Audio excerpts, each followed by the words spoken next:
আসসালামু আলাইকুম দর্শক, শাহনাজ বিডি ফুড ব্লগে সবাইকে আরো একবার স্বাগত জানাচ্ছি। আজ আমি আপনাদের সাথে শেয়ার করব কিভাবে আপনারা সারা বছরের জন্য ব্রোকলিটা সংরক্ষণ করবেন আর কিভাবে সংরক্ষণ করলে ব্রোকলির কালারটা চেঞ্জ হবে না, একদমই সবুজ থাকবে। তাহলে চলুন সংরক্ষণ পদ্ধতিটা দেখে নেই। সংরক্ষণের জন্য এখানে আমি 4টা সবুজ দেখে ব্রোকলি নিয়েছি।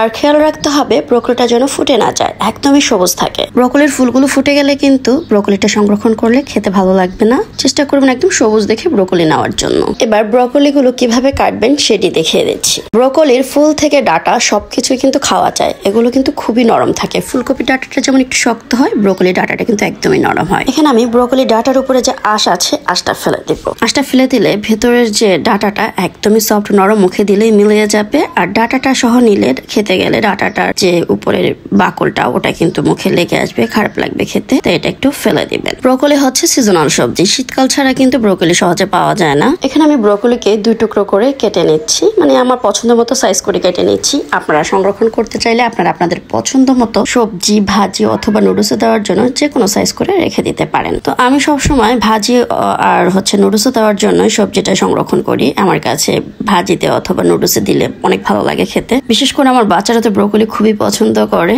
ওদের জন্যই সংরক্ষণ করে রাখা। এখানে আমি সবগুলো ব্রোকলি কেটে নিয়েছি। এবার এই ব্রোকলিগুলোকে আমি কিভাবে সংরক্ষণ করব সেটি বলে দিচ্ছি। এই ব্রোকলিগুলো যদি আপনারা কাঁচা সংরক্ষণ করেন সেক্ষেত্রে ডিপ ফ্রিজে রাখলে এর কালারটা চেঞ্জ হয়ে যাবে, সবুজ কালারটা আর থাকবে না, আর খেতে একটু আশ্বাস লাগবে, মানে ফমি ফমি লাগবে। তো আমি যে পদ্ধতিতে আপনাদেরকে সংরক্ষণ করে দেখাবো এভাবে ইনশাল্লাহ এর রংটাও সুন্দর থাকবে, আর এটি রান্নার পরে কেউ বুঝতে পারবে না যে এটা ফ্রোজেন ব্রোকলি। এখানে আমি চুলাতে 1 কড়াই পানি দিয়েছি, মানে কড়াই ভর্তি করে পানি দিয়েছি। এবার এর ভেতরে দিয়ে দিয়েছি 1 টেবিল চামচ পরিমাণ চিনি। যেহেতু এখানে আমি 4টা ব্রোকলি নিয়েছি তাই চিনির পরিমাণটা একটু বাড়িয়ে দিয়েছি। এবার পানিটা যখন ফুটে উঠেছে তখন এর ভেতরে দিয়ে দিয়েছি ধুয়ে রাখা ব্রোকলি। এ পর্যায়ে চুলার আঁচটাকে আমি বাড়িয়ে দিব।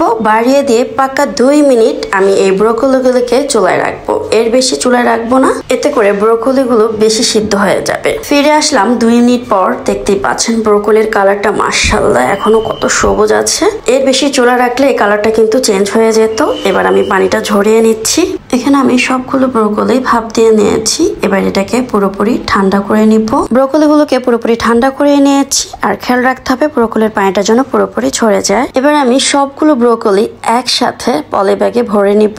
এখানে আমি সবগুলো ব্রোকলি পলি ব্যাগে ভরে নিয়েছি। এবার এই ব্রোকলিগুলোকে আমি এইভাবেই ছড়িয়ে 5 ঘন্টা ডিপ ফ্রিজে রেখে দিব, এতে করে একটার গায়ের সাথে একটা লেগে যাবে না। ফিরে আসছি 5 ঘন্টা পর। ফিরে আসলাম 5 ঘন্টা পর। দেখতেই পাচ্ছেন ব্রোকলিগুলো কিন্তু একটার সাথে একটা লেগে নাই, কিন্তু বরফ হয়ে গেছে। আপনি যদি ভালোভাবে পানি ঝরিয়ে এইভাবে রেখে দেন এবং 5-6 ঘন্টা পর বের করে ভেবে একটু নাড়াচাড়া করিয়ে দেন, তাহলে আর ব্রোকলিগুলো একটার সাথে একটা লেগে যাবে না। ব্রোকলিগুলো কিন্তু সম্পূর্ণ বরফ হয়ে গেছে, দেখতেই পাচ্ছেন। এভাবে এই পর্যায়ে ছুটিয়ে দিলে এগুলো ছুটে যাবে। এবার এটার মুখটা সিল করে আমি ডিপ ফ্রিজে রেখে দিব সারা বছরের জন্য। আর দেখতেই পাচ্ছেন 5 ঘন্টায় কিন্তু কালার চেঞ্জ হয় নাই, এটা সারা বছর এরকম সবুজই থাকবে। ভিডিওটি ভালো লাগলে অবশ্যই একটা লাইক দিয়ে দিবেন। যারা আমার এই ভিডিওটি আমার ফেসবুক পেজ থেকে দেখছেন অবশ্যই একটা ফলো আর লাইক দিয়ে দিবেন। আজকের ভিডিওটি এখানেই শেষ করছি, আবারও চলে আসবো নতুন কোনো ভিডিও নিয়ে। সেই পর্যন্ত সবাই ভালো থাকবেন, সুস্থ থাকবেন। আল্লাহ হাফেজ।